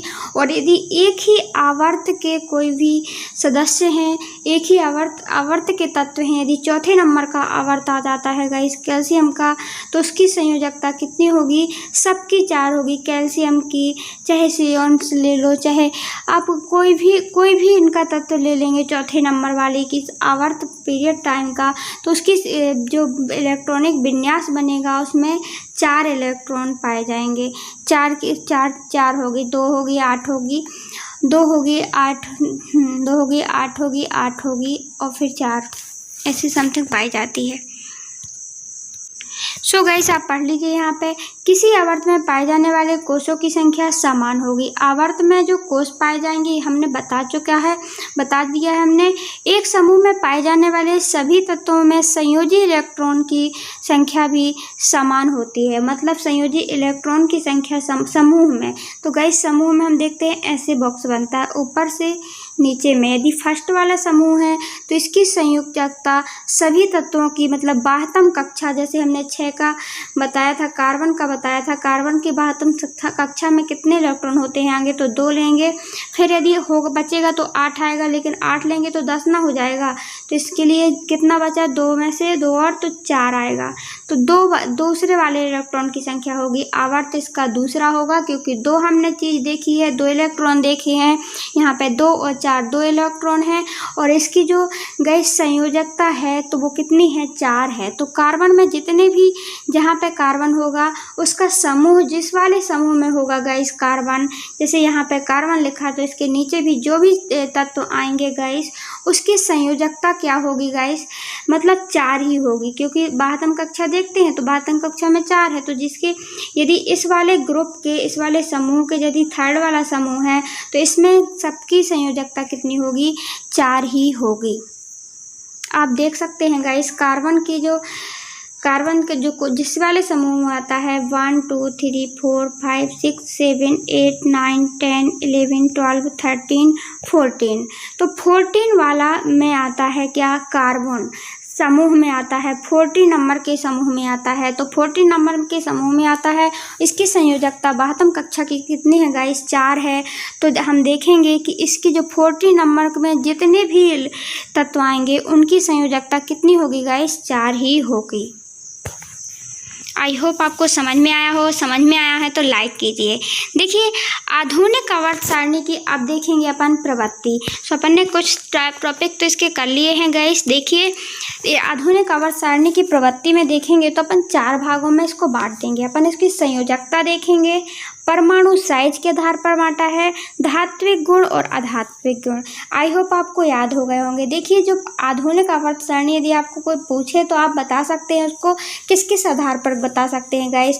एक तो संयोजकता के आधार पर बता सकते हैं, जो अभी हमने बताई संयोजकता मतलब 12वीं कक्षा, इलेक्ट्रॉन की 12वीं कक्षा। एक परमाणु साइज के आधार पर बता सकते हैं कि परमाणु साइज कैसा होगा। जैसे हम ऊपर से नीचे की ओर आते हैं आवर्त सारणी में गाइस, तो उसमें इलेक्ट्रॉन की वो हम देखते हैं कि उनका साइज क्या हो जाता है, बढ़ जाता है। धात्विक गुण पाए जाते हैं और अधात्विक गुण भी पाए जाते हैं। किस में पाए जाते हैं गाइस, तो हमने देखा था कि जो परमाणु होते हैं जो अपने बाएं साइड होते हैं गाइस, जो संख्या लिखी रहती है परमाणु, उनमें धात्विक गुण अधिक पाया जाता है। जो दाएं साइड होती है उनमें अधात्विक गुण पाया जाता है। जो बीच वाले इलेक्ट्रॉन होते हैं गाइस हमने देखा था, तो उनमें क्या पाया जाता है, उपधातु पाई जाती है।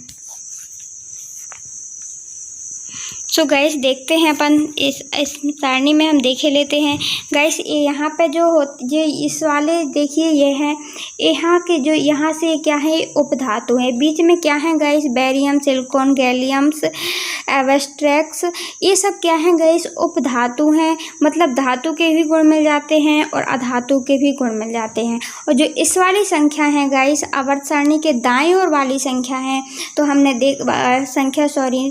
तत्व हैं उनमें अधातु पाई जाती है, वो धातु नहीं होते हैं। और जो इस साइड वाले हैं गाइस आवर्त से उपधातु के बाएं साइड हैं गाइस, तो वो क्या है, यहाँ पे धातुओं की संख्या ज़्यादा होती है। अब देख लेते हैं संयोजकता। परमाणु के बाहरी कोश में उपस्थित इलेक्ट्रॉन की संख्या संयोजकता कहलाती है। मतलब बाहरी कोश में इलेक्ट्रॉन की संख्या ही संयोजकता कहलाती है। जैसे हमने एग्जाम्पल कार्बन का लिया था, कार्बन के इलेक्ट्रॉन परमाणु संख्या 6 है, बट संयोजकता कितनी होगी गाइस कार्बन की, तो आगे अपन 2 लेंगे, 2 के बाद 4 लेंगे। संयोजकता निकालना हमने बताया था, 2 आएगा, फिर 8 आएगा, फिर 8 आएगा और फिर शायद 4 आता है। ये होती है संयोजकता। आगे अपन 2 लेंगे, 2 आ जाएगा तो 2 के बाद अब क्या लेंगे, 8 तो लेंगे नहीं क्योंकि इसकी संख्या कितनी है 6। यदि 8 ले लेंगे तो पूरे 10 ना हो जाएंगे। हमको इनको जोड़ना भी तो है, जोड़ेंगे तो कितना आएगा, 6 आना चाहिए जितनी परमाणु क्रमांक है। सो गाइस 12वीं कक्षा में हमने 4 देखा। और तो 12वीं कोशों में इलेक्ट्रॉन की संयोजकता एवं तो ऊपर से नीचे जाने में संयोजकता समान होती है। मतलब कि ऊपर से नीचे यदि इसकी कार्बन की संयोजकता कितनी है गाइस, 4 है, तो नीचे जाएंगे जितने भी इसके नीचे आएंगे गाइस, इस वाले ग्रुप में आएंगे, 14वें वाले ग्रुप में पड़ता है। तो 14वें वाले ग्रुप में जितने भी तत्व आएंगे उसकी सबकी संयोजकता कितनी होगी गाइस, समान होगी, मतलब बराबर होगी, समानता पाई जाएगी। आवर्त सारणी में दाएं से बाएं जाने में संख्या घटती है और 0 तक हो जाती है, आगे बढ़ती है 1 से 4 तक, फिर क्या होती है गाइस, घट जाती है। आवर्त सारणी में गाइस यदि हम दाएं से बाएं जाते हैं तो क्या होता है, संयोजकता अभी हमने यहाँ पे देखा, ये कार्बन का देखा है 14वें नंबर में है या फिर ये कोई भी नंबर पे हो, तो इसकी जो आवर्त संयोजकता तो समान होती है ऊपर से नीचे में जाने में। लेकिन जब हम अपन इस साइड को जाते हैं गाइस, आवर्त सारणी के इस साइड जाते हैं तो 4 तक तो संख्या, 1 से 4 तक तो संख्या बढ़ती है, लेकिन लास्ट वाले की संयोजकता होती है गाइस वो बिल्कुल भी कम जाती है। जैसे कार्बन है, कार्बन इसके बाद जो क्या है यहाँ पे हीलियम नियॉन से क्या है, तो वहाँ पे उसकी संख्या क्या हो जाएगी गाइस, बिल्कुल 0 हो जाएगी संख्या, मतलब बाएं से दाएं जाने में इसकी संख्या 0 हो जाएगी।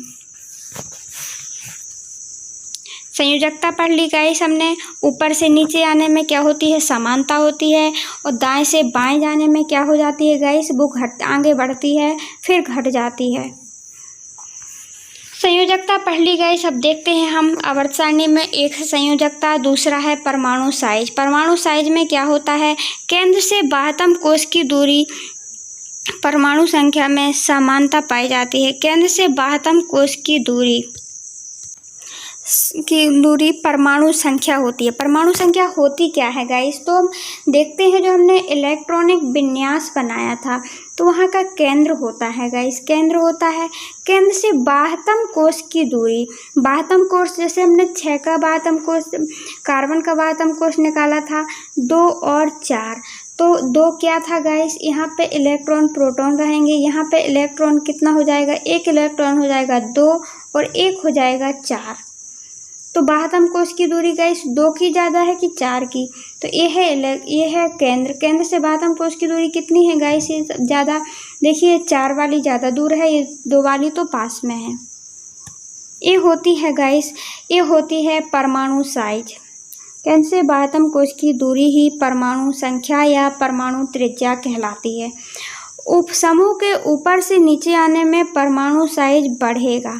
क्या होगा गाइस, जैसे ही समूह से अपन, जो समूह होता है गाइस, जैसे यहाँ पे ऐसे समूह बनते हैं आवर्त सारणी में, तो समूह से यदि हम ऊपर से नीचे की ओर आ रहे हैं तो परमाणु साइज क्या होगा गाइस, बढ़ता जाता है, बढ़ता साइज बढ़ेगा, क्योंकि कोशों की संख्या भी बढ़ रही है। क्योंकि हम देखते हैं आवर्त सारणी में इनकी समूह से बाहर नीचे की ओर आने में क्या होगा गाइस, साइज क्यों बढ़ जाएगा, इसलिए बढ़ेगा क्योंकि देखिए इनके कोशों की संख्या भी तो बढ़ रही है, क्योंकि यहाँ पे हाइड्रोजन का एक ही कोश है, और जो लिथियम है गाइस, लिथियम, बैरियम या फिर जे वाले आते हैं, ये नीचे आ रहे हैं अपन, तो इनके कोशों की संख्या देखिए 2 बढ़ रही है, यहाँ पे 1 2 हो जाएगी, सोडियम की 3 हो जाएगी। जब बाह्यतम कोशों की संख्या बड़ी होगी तो अब देखिए यहाँ पे हाइड्रोजन का तो बहुत ही छोटा बन रहा था परमाणु साइज, क्यों, क्योंकि यहाँ पे क्या था, कोशों की संख्या कितनी है, 1 है। आवर्त सारणी में देखिए आवर्त कितना है, 1 है, तो हम ऊपर से नीचे आते हैं तो परमाणु साइज क्या होगा, बड़ा होगा। यहाँ पे 1 था तो अपन ने 1 गोला बना दिया, और यहाँ पे 2 था, लिथियम बैरियम का जो कोश है वो 2 है, तो अपन ने 1 और 2 बनाएंगे, तो इससे बड़ा है कि नहीं है ये। और फिर जब सोडियम आएगा तो सोडियम का तो और तीसरे नंबर में, सोडियम मैग्नीशियम जो पढ़ते हैं तो वो किसने पढ़ेंगे, तीसरे नंबर में, 3 कोश होंगे, 1 2 3, इस प्रकार तो नीचे से ऊपर आने में बढ़ रही है कि नहीं बढ़ रही है। आई होप आपको समझ में आ रहा होगा। समझ में आए तो लाइक कर दीजिए प्लीज़ गाइस। साइज कोषों का बढ़ता है। आवर्त में दाएं से बाएं जाने में परमाणु साइज क्या होता है गाइस? घटता है। परमाणु साइज अब कैसे घटता है हम आपको समझाते हैं इस इलेक्ट्रॉन विन्यास में। देखिए जो परमाणु साइज कैसे घटता है यहाँ पे इस दाएं से बाएं जाने में। जैसे हम देखते हैं परमाणु संख्या, ये है हाइड्रोजन गाइस। हाइड्रोजन में हम देखते हैं जो संयोजकता है इसकी कितनी है? एक ही है। अभी जितने ही अपन दूर जाएंगे गाइस, यहाँ पे नीचे में अपन जाते हैं तो ये क्या होगा? नाभिकीय आकर्षण बिंब पाया जाता है। मतलब अपन जो दूर जा रहे हैं, अभी ये दूर जा रहे हैं तो क्या हो जाएगा? घट जाएगा। देखिए जो पास में होगा उसको जैसे इलेक्ट्रॉन है, ये है प्रोटॉन।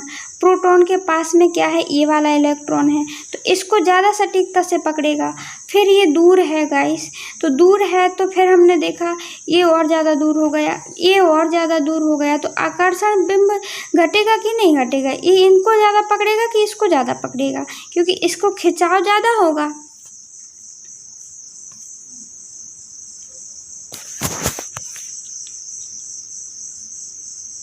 तो वो उसको नहीं पकड़ पाएगा क्योंकि वो ज़्यादा दूर है। हम देख रहे थे वो ये जो प्रोटॉन है वो इस वाले इलेक्ट्रॉन को ज़्यादा जल्दी नहीं पकड़ पाएगा जितना इसको पकड़ेगा।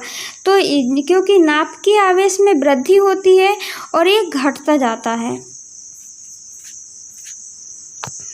अब आगे देखते हैं गाइस धात्विक गुण क्या होते हैं गाइस। धात्विक गुण किसी तत्व में इलेक्ट्रॉन को देने की क्षमता। गाइस आई होप आपको परमाणु साइज का समझ में आ गया होगा। कोषों मतलब केंद्र से बाह्यतम कोषों की दूरी ही क्या कहलाती है गाइस? कोष कहलाती है। ऊपर से नीचे जाने में परमाणु साइज बढ़ेगा। क्यों बढ़ेगा? क्योंकि कोषों की संख्या बढ़ रही है। कोष कितने होते हैं गाइस? हमने देखा कि 7 तक हमने देखा था आवर्त सारणी में। और फिर बाद में यदि अपन बाएं से दाएं की ओर जाते हैं तो परमाणु संख्या क्या हो जाएगा? घटता जाएगा, साइज घटता जाएगा। अब देखते हैं धात्विक गुण। धात्विक गुणों के बारे में बताया था हमने। धात्विक गुण किनमें अधिक पाया जाता है गाइस? किसी तत्व में परमाणु द्वारा इलेक्ट्रॉन को देने की क्षमता ही क्या कहलाती है गाइस? उसमें धात्विक गुण पाया जाता है जो इलेक्ट्रॉन को देती है। और जो देता है गाइस तो अपने पिछली अध्याय में पढ़ा होगा, वहाँ पे प्लस का धन आयन बनाता है क्योंकि वहाँ जो देता है उसमें धन लगता है, जो लेता है उसमें ऋण लग जाता है। क्या लग जाता है? ऋण चढ़ जाएगा क्योंकि हमने लिया है किसी से तो ऋण तो चढ़ेगा। तो किसी भी तत्व द्वारा परमाणुओं को इलेक्ट्रॉन देने की क्षमता ही क्या कहलाती है? धात्विक गुण। और गाइस हमने देखा था जी इस साइड क्या पाई जाती हैं? इस साइड जो पाई जाती हैं गाइस, जो उपधातु के इस साइड तो वो क्या पाई जाती हैं? वो धातुएं पाई जाती हैं। और इस साइड अधातुएं पाई जाती हैं। तो ये जो पास में होते हैं गाइस, जो इस साइड वाले होते हैं, तो ये क्या करते हैं? इलेक्ट्रॉन देते हैं और धन आयन बनाते हैं। तो जो जितना जल्दी इलेक्ट्रॉन देगा, छोड़ेगा दूसरों को, तो उतना ज़्यादा उसमें धात्विक गुण पाए जाएंगे। सारणी में बाएं से बाएं तरफ होते हैं गाइस। हमने बताया ये सारणी में कौन तरफ होते हैं? बाएं तरफ होते हैं, इस साइड होते हैं। और इस साइड उपधातु होती है गाइस, ये उपधातु है। और ये क्या है गाइस? ये धातु है। ये क्या पाई जाती हैं? अधातुएं पाई जाती हैं। और इस साइड की जो आवर्त सारणी बन रही थी, जहाँ हाइड्रोजन था, लिथियम था गाइस, सोडियम था, पोटेशियम था, ये क्या है? ये धातुएं हैं। और धनात्मक ये क्या होती हैं? बाएं से दाएं ओर धात्विक गुण क्षमता धनात्मक आयन बनाती है। ये धनात्मक आयन बनाती है। बाएं से दाएं ओर धात्विक गुण कमता है। अब गाइस यहाँ पे हमने देखा कि क्या होगा, यहाँ पे जो धात्विक गुण कहाँ कमता है? यदि हम ये है बाएं साइड और इस साइड जाते हैं तो धात्विक गुण कमता है। क्यों कमता है? क्योंकि हम देखते हैं जो ये वाले इलेक्ट्रॉन्स होते हैं गाइस, यहाँ पे 7 है। देखिए 7 वाला है। यहाँ पे अपन 7 कोष बनाएंगे। 7 1 2 3 4 5, 6, 7। अब 7 कोष हमने बना लिए तो क्या होगा, ये आकर्षण बिंदु प्रोटॉन और न्यूट्रॉन पाया जाता है। और ये क्या करते हैं गाइस, खींचता है अपनी ओर। अब खींचेगा तो ये जब ज़्यादा इतने दूर है और उसको खींचेगा गाइस तो ये दे नहीं पाएगा, इस साइड का नहीं दे पाएगा। इसीलिए जो इस साइड वाले प्रोटॉन वो होते हैं, धातुएं होती हैं, वो अधातुएं होती हैं और ज़्यादा अच्छा गुण नहीं पाया जाता है जितना सबसे ज़्यादा इसमें पाया जाता है। और जितने ज़्यादा दूर होगी गाइस तो वो क्या होगी, छोड़ने में सक्षम होगी। आई होप आपको समझ में आ रहा होगा। देखिए आध्यात्मिक गुणधर्म क्या होता है, इलेक्ट्रॉन को ग्रहण करना। इलेक्ट्रॉन को जो तत्व इलेक्ट्रॉन को ग्रहण करते हैं उनमें आध्यात्मिक गुण पाया जाता है। कैसे गाइस, आप देख सकते हैं, क्योंकि जो धातुएं होती हैं वो इलेक्ट्रॉन देती हैं और देने से क्या बनता है, उनके पास धन आयन बनता है। और जो अधातुएं होती हैं गाइस वो क्या करती हैं, वो दूसरों से लेती हैं और जो लेती हैं तो ग्रहण करेंगी तो ऋणात्मक आयन बनेगा। देखिए आवर्त सारणी में दाईं ओर होती हैं, हमने ये आपको बता दिया है, ये इस साइड वाली होती हैं और बाईं ओर होती हैं धातुएं। ये बाईं ओर धातुएं होती हैं और बीच में होती हैं गाइस उपधातुएं, मतलब उनमें धातुओं के भी गुण मिलते हैं और अधातुओं के भी गुण मिलते हैं। गाइस हमने देखा था जो धातुएं होती हैं वो हम पिछली कक्षा में पढ़ते आ रहे हैं कि धातुओं में क्षारक होता है, लेकिन अधातुएं होती हैं वो कैसी होती हैं गाइस, अम्लीय होती हैं। समूह से ऊपर से नीचे की ओर अधात्विक गुण क्या होता है, कमता है। जब ऊपर से नीचे की ओर आते हैं गाइस जैसे समूह में, तो उनमें नीचे में बिल्कुल भी ज़्यादा धात्विक गुण नहीं पाया जाता है। आवर्त सारणी के मध्य उपधातुएं भी पाई जाती हैं। आई होप गाइस आपको ये PDF हमने अपने हाथ से हैंड नोट्स तैयार किए थे आपके लिए। यदि आप थोड़ी बहुत भी पढ़ लेते हैं, इनमें से एक एक पॉइंट भी निकाल लेते हैं, तो पूरी लेसन का ये निष्कर्ष है, सार है। आपको आई होप आपको बहुत अच्छा समझ में आया होगा। यदि समझ में आया तो लाइक करें, शेयर करें, सब्सक्राइब करें हमारे वीडियो को।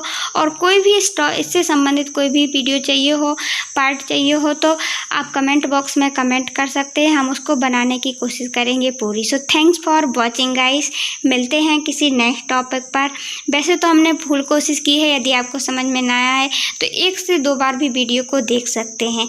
और हमें सपोर्ट करिए गाइस, क्योंकि हमें आपके सपोर्ट की बहुत ज़्यादा ज़रूरत है। Thank you.